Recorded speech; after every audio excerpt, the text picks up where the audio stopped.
Julio Florencio Cortázar, nacido el 26 de agosto de 1914 en Bruselas, vivió en Banfield hasta su adolescencia, fue docente de escuela secundaria en Chivilcoy y Bolívar, profesor universitario en Mendoza.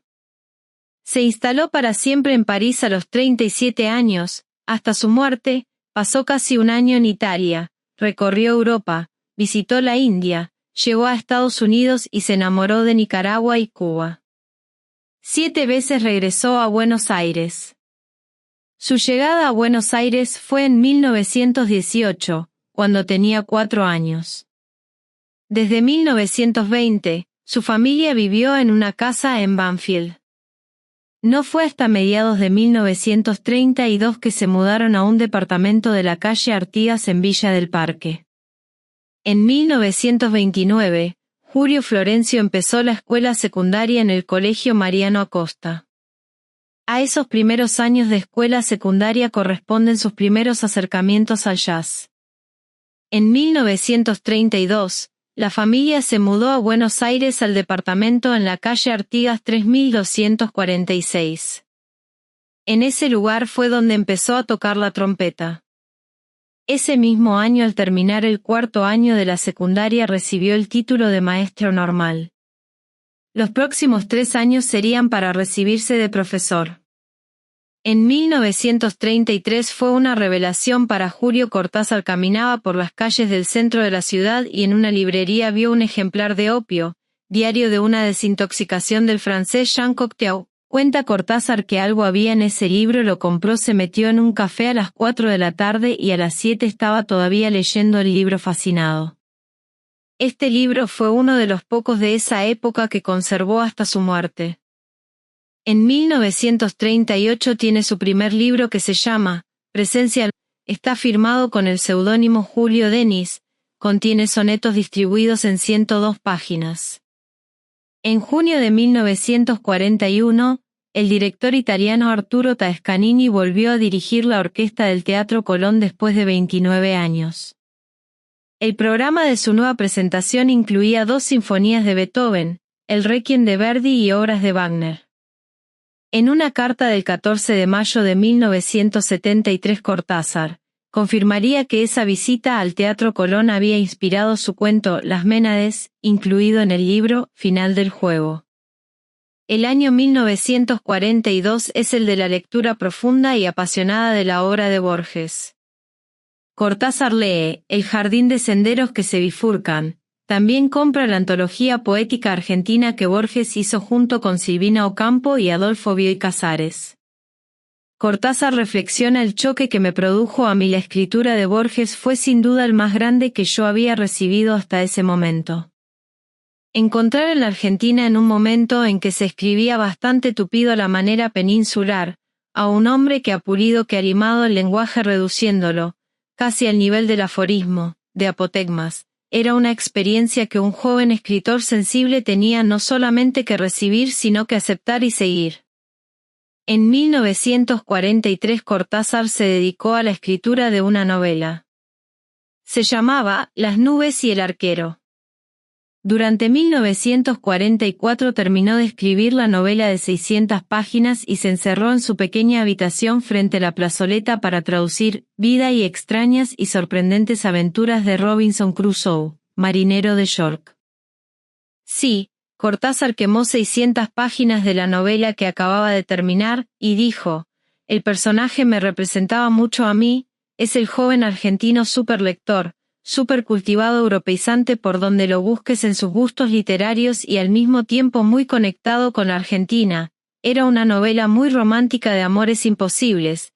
Él es un joven profesor, como yo, que enseña en un pueblo de provincia, como yo, donde tiene problemas de amor con una alumna.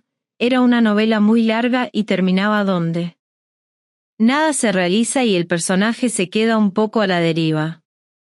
Hacia 1945 en Mendoza, antes de volver a Buenos Aires, Julio Cortázar dio por terminado su primer libro de cuentos, lo tituló La otra orilla. En marzo de 1946 Cortázar se mueve para conseguir trabajo en Buenos Aires, de donde ya no quiere irse. El día 8 consigue trabajo en la Cámara Argentina del Libro Cal.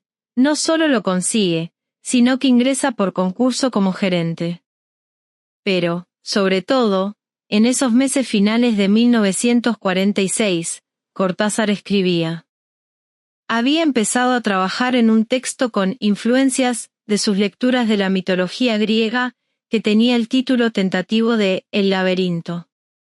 En diciembre, la revista Los Anales de Buenos Aires, que dirigía Jorge Luis Borges, publicó un cuento de Julio Cortázar que sería leído y mencionado millones de veces en los ámbitos literarios y académicos y en todas partes, con ilustraciones de Nora Borges, hermana de Jorge. En el número 11 de Los Anales de Buenos Aires se conoció la breve y a la vez infinita perfección de Casa Tomada.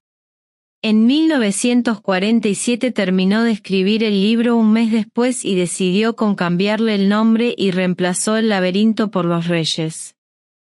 Los Reyes es un libro único en la literatura de Cortázar y en la literatura argentina. Demuestra el conocimiento por parte del autor de la mitología griega, pero también su capacidad para adaptarla, en un lenguaje, más actual. Es un texto luminoso y triste, en el que los personajes se comunican con distancia, pero siempre con afecto.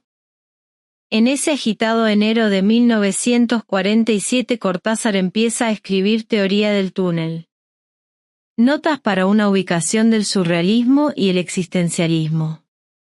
Hoy se trata de un ensayo sobre literatura contemporánea, en el que desarrolla conceptos que van a poder rastrearse, luego, en sus propias novelas. Termina de escribir en agosto y mientras tanto aprovecha para releer Ulises de James Joyce. 1947 fue de mucha producción para Cortázar. Envió una carta a Borges para mencionarle su admiración por el relato La casa de Asterión, que sería incluido en el libro La Aleph, de 1949. El texto compartía su eje temático con Los Reyes, que Cortázar mandó a Borges en el mismo paquete.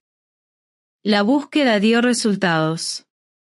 Los Reyes se publicó dividido en 3 partes, en los números 20, 21 y 22 de la revista Los Anales de Buenos Aires, correspondientes respectivamente a octubre, noviembre y diciembre de 1947.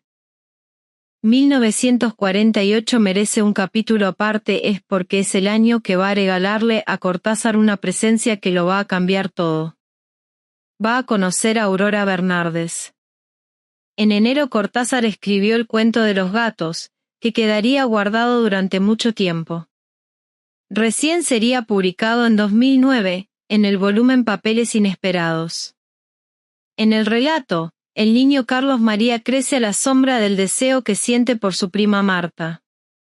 Luego, se instala en la certeza de que ella no es su prima, sino su hermana, y que esto no se sabe por una serie de intrigas familiares.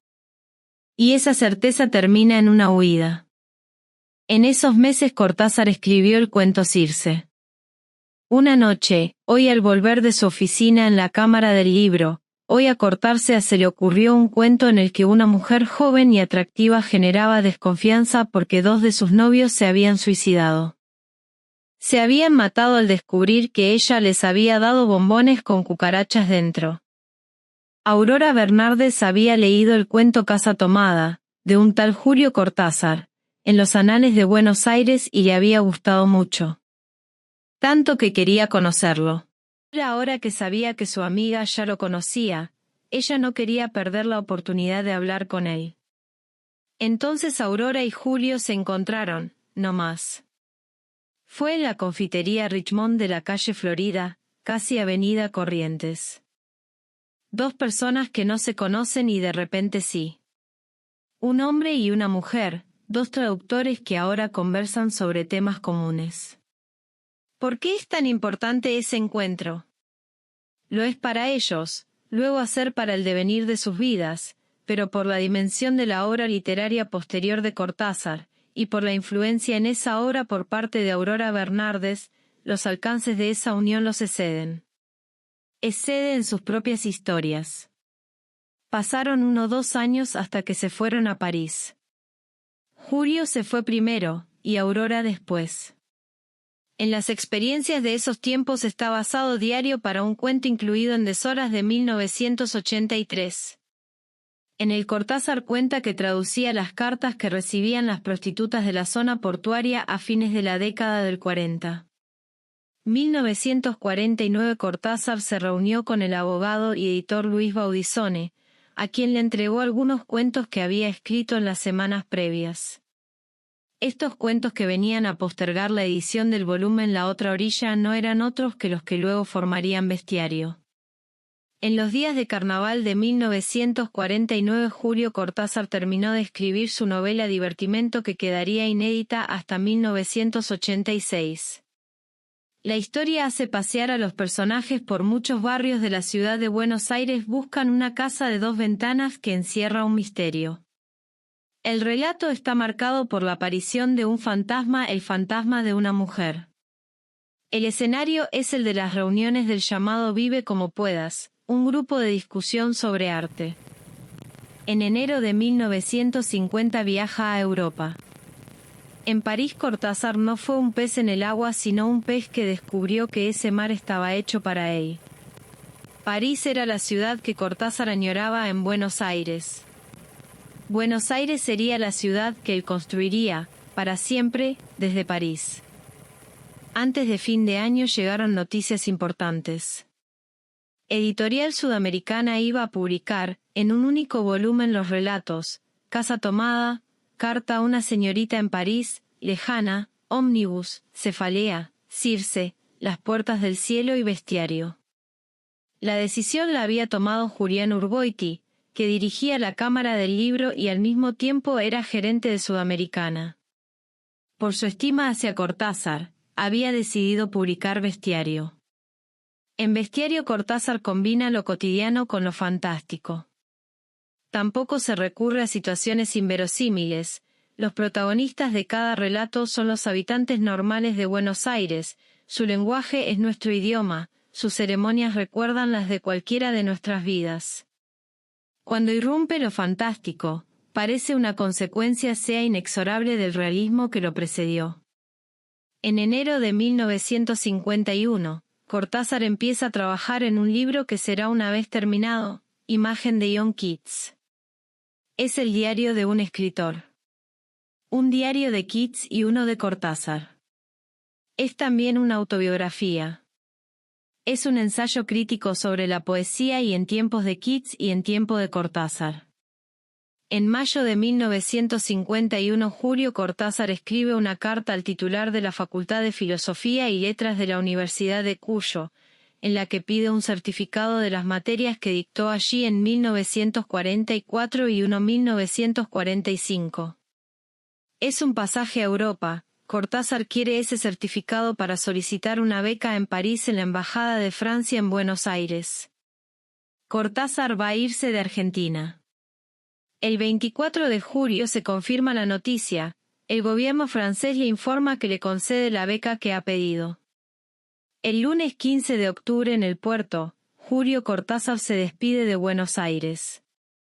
Están sus afectos, pero no todos. Aurora Bernardes, no vas a despedirlo.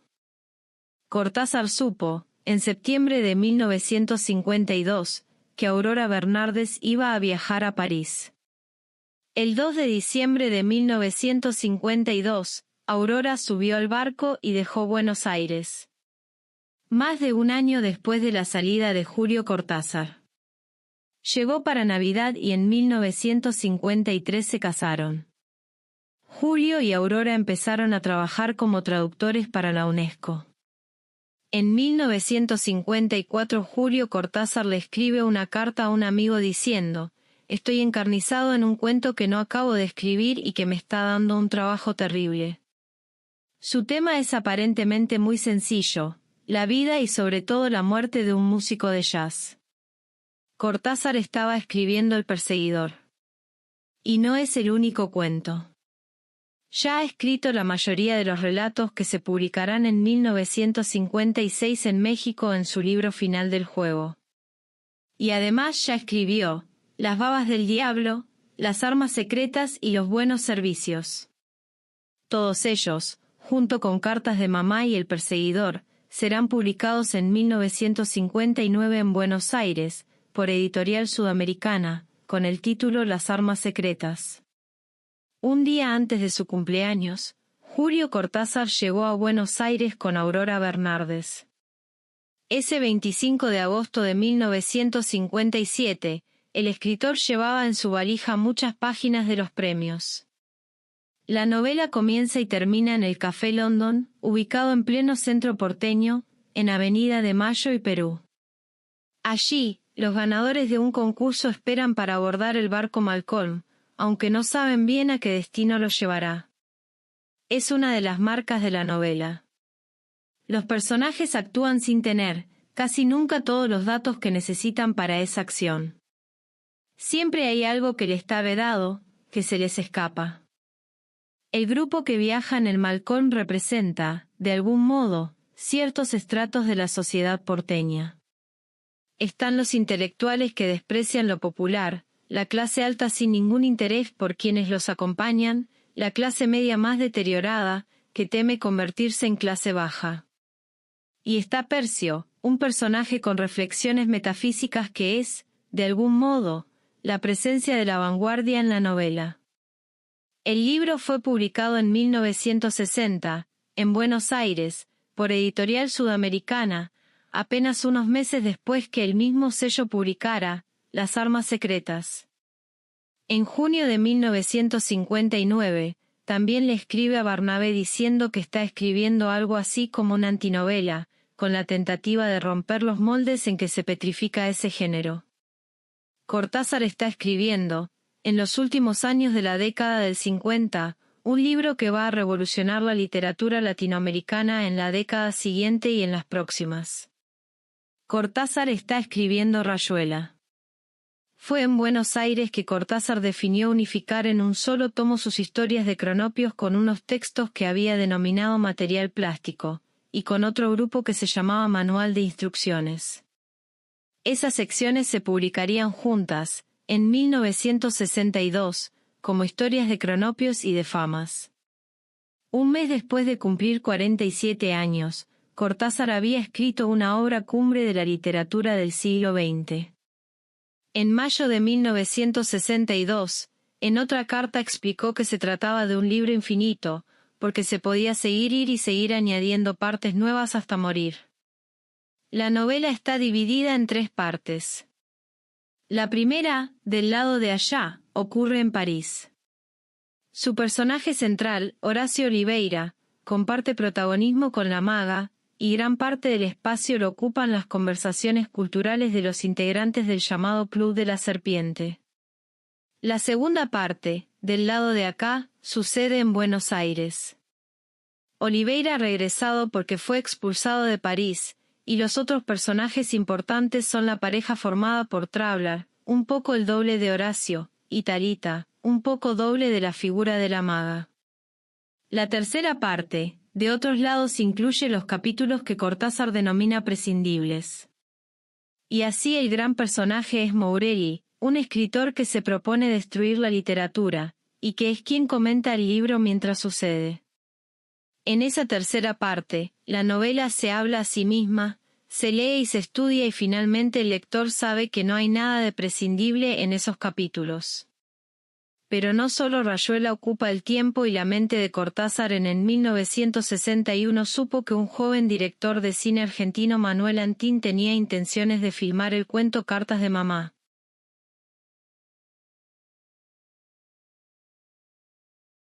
Rayuela se publicó en Buenos Aires el 28 de junio de 1963. El libro cambió su vida. El éxito inmediato y los múltiples estudios que se escribieron en todo el mundo abrieron un panorama que hasta el momento solo se había insinuado.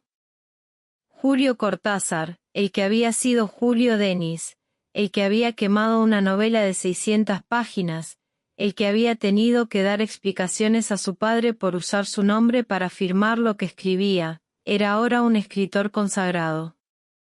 Pero antes, en 1962, Ediciones Minotauro publica historias de cronopios y de famas. Esos personajes surgidos 10 años atrás, apenas Cortázar había desembarcado en París, ahora encontraban forma de libro. En Historias de Cronopios y de Famas, el apartado Ocupaciones raras, la aventura de una familia que vive en la calle Humboldt, y en el primer párrafo los personajes hacen una declaración de principios: somos una familia rara. En esa familia rara de alguna manera se puede incluir a Cortázar porque ya no se consideraba parte de la clase media porteña.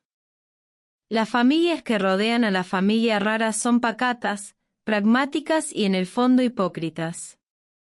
Son esas las familias que conforman, para Cortázar, hoy la clase media argentina y de Buenos Aires, son las mismas que años atrás dijo, que pueden ir al Teatro Colón como si fueran aristócratas, y terminar a los golpes en un baño por ser el primero en usar el peine. En 1964 Editorial Sudamericana publica la versión ampliada de Final del Juego, con 9 cuentos más que la edición de 1956 de la editorial mexicana Los Presentes. En 1966 Editorial Sudamericana publica Todos los fuegos el fuego. Es el primer libro de cuentos nuevos en sentido estricto, después del suceso de Rayuela. En junio Cortázar terminó de escribir la novela 62 Modelo para armar, al tiempo que trabaja en los textos y el diseño de La Vuelta al Día en 80 Mundos, que se publicaría un año después por la editorial mexicana Siglo XXI. La idea de ese sentido había surgido en el capítulo de Rayuela con ese número, en el que Morelli planteaba una literatura del futuro, liberada de las convenciones del tiempo y del espacio. En la novela, los hechos ocurren en la ciudad, un no espacio que puede ser muchas ciudades, y que para Cortázar siempre fue una ciudad real, en el sentido de que él podía verla, imaginarla. En 62 aparecen por primera vez Calac y Polanco, dos argentinos inseparables, algo molestos, a quienes se llama los tártaros. Discuten sobre todo, en ellos Cortázar deposita humor, lo absurdo, lo fuera de lugar. La novela es publicada en 1968 por la Editorial Sudamericana de Buenos Aires. En 1967 y 1969, el sello mexicano Siglo XXI publica La Vuelta al Día en 80 Mundos y Último Round. Son libros que Cortázar gustaba denominar almanaques, y que, diseñados por el artista Julio Silva, incluían un collage de textos en prosa, poemas, citas de otros autores, fotos y dibujos. Son libros en los que la libertad es el valor más importante. Último Round reproduce una serie de grafitis del Mayo francés de 1968, que Cortázar vivió con extrema fascinación. Se pasaba el día en la calle durante las manifestaciones. En agosto de 1968 Cortázar y Aurora Bernardes se habían separado. La separación de Aurora incidió con la cercanía de Ugne Carveris, una agente literaria de origen ucraniano, que pronto se convertiría en la pareja de Julio y en la representante de Cortázar. En 1971 Cortázar reúne algunos de sus poemas en el libro Pameos y Meopas, que publica la editorial española Ocnos. Es la primera vez que se edita un libro solo con sus obras en verso. En 1972, publica Prosa del Observatorio. Se trata de un texto de tono poético, en el que se expresa gran parte de su pensamiento sobre lo humano. Y además, escribe el libro de Manuel. En el libro de Manuel, la urgencia de la escritura se percibe en el ritmo sostenido que adquieren las palabras. El planteo es simple. Un grupo de personas de diferentes países, algunos de ellos son argentinos porteños, planea, desde París, llegar a Buenos Aires para hacer una operación que les permita liberar presos políticos. El grupo se hace llamar La Joda, y entre ellos hay un bebé, Manuel, para quien están armando un libro. El libro está formado por recortes de prensa sobre violaciones a los derechos humanos, crímenes de las dictaduras latinoamericanas. A medida que el libro avanza, las noticias en ese sentido se incrementan, y los recortes para el libro de Manuel se amontonan. Algunos párrafos guían el relato y explicitan el sentido final de los integrantes de la joda, y en definitiva de la novela. El libro de Manuel uno puede encontrar un mayor compromiso, pero el compromiso de Cortázar está en sus actitudes, no en su literatura. El libro de Manuel trata de tender puentes, y los tiende en la medida en que puede. En marzo de 1973 volvió a Buenos Aires porque quería presentar su libro de Manuel, pero además tenía motivos personales, encontrarse con Aurora Bernardes para hablar de trámites necesarios para formalizar el divorcio. El 28 de abril de 1973, Cortázar firmó el acta de resolución del Premio Literario de Editorial Sudamericana y 5 horas después tomó el avión que lo llevó de regreso a París. En 1974 Editorial Sudamericana publicó el libro Cuentos de Octaedro. El volumen incluye algunos cuentos en los que los personajes y el ambiente remiten a Buenos Aires. El 24 de marzo de 1976 un golpe de Estado derroca al gobierno constitucional. Julio Cortázar, el que se fue por decisión propia en 1951 y regresó 6 veces, no puede volver a su país. Mientras tanto, sigue adhiriendo a las causas de América Latina. En agosto de 1978 Julio Cortázar termina su relación personal con Une Carveris. Casi un año antes había conocido a la persona que iba a darle nueva vitalidad y luz en su vida. Era la escritora y traductora franco-canadiense Carol Dunlap. En 1979 Sudamericana edita el libro Un tal Lucas, una serie de viñetas, muchas de ellas muy autobiográficas, muchas humorísticas. Los textos recuperan parte del espíritu lúdico de historias de cronopios y de famas, aunque los tiempos han cambiado. En 1980 Cortázar publica, a través de la editorial mexicana Nueva Imagen, un libro de cuentos. Se llama Queremos tanto a Glenda, y contiene diversas referencias a la Argentina y a Buenos Aires. En julio de 1981, 2 meses después de asumir Mitterrand el gobierno de Francia, Cortázar recibió la ciudadanía francesa. En una carta a su madre le explicó: «Quiero que sepas que dejaré de tener un pasaporte argentino que no me sirve de nada, para tener uno francés, pero eso no me cambia en absoluto. Sigo escribiendo en español, sigo luchando porque todos nuestros países latinoamericanos serán un día más libres y felices. Y cuando llegue ese día desembarcaré en Buenos Aires con otro pasaporte, pero con el mismo corazón, y es en el corazón que hay que pensar antes que en toda la palabrería patriotera que sin duda se descargará contra mí». En la segunda mitad de 1981 debe permanecer internado en Francia con un cuadro grave, se recupera pero nunca sabrá por decisión de Carol Dunlap su diagnóstico.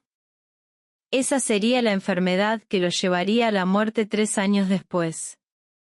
Desde que vive con Carol, es de nuevo feliz. Los dolores de su país y su continente y los propios le duelen menos. En mayo de 1982 deciden hacer un viaje en camioneta por la autopista del sur que une París con Marsella.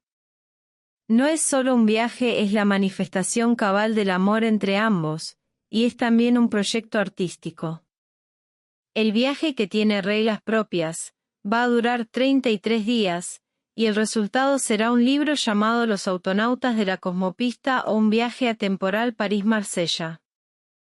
Pero Carol no llega a ver el libro terminado. En agosto de 1982, enferma gravemente. En septiembre, mientras cuida de Carol, Cortázar envía a los familiares de los desaparecidos de Argentina el poema Gardel 1982 que dice: «Hoy el día que me quieras, Argentina, el día que me quieras, endulzará sus cuerdas el pájaro cantor, florecerá la vida, no existirá el dolor. Volveré en ese día y como hoy te diré cuánto te quiero». Pero el dolor existe en Buenos Aires y existe en París. El 2 de noviembre de 1982 muere Carol Dunlap. Desde ahora, Cortázar seguirá escribiendo y respirando, pero eso no significa nada. Ahora quiere morir. En los primeros meses de 1983 Julio Cortázar trabaja en Los Autonautas de la Cosmopista, debe traducir textos que los ha escrito Carol en francés. Al mismo tiempo, publica un último libro de cuentos. Se llama Deshoras y en él se incluyen relatos dignos de sus mejores momentos como diario para un cuento, aquel del homenaje a Bioy Casares y de las incursiones portuarias. En enero de 1984 Cortázar viaja a Buenos Aires por última vez. La vuelta de la democracia el 30 de octubre de 1983 le permitió el regreso al país. Julio Cortázar después de una década volvió a Buenos Aires. Llegó al aeropuerto de Ezeiza el miércoles 30 de noviembre, sin que casi nadie más lo supiera. En la valija traía un último libro de cuentos, Deshoras. Algunas personas de las que quería despedirse y la infinita tristeza que no podía borrar.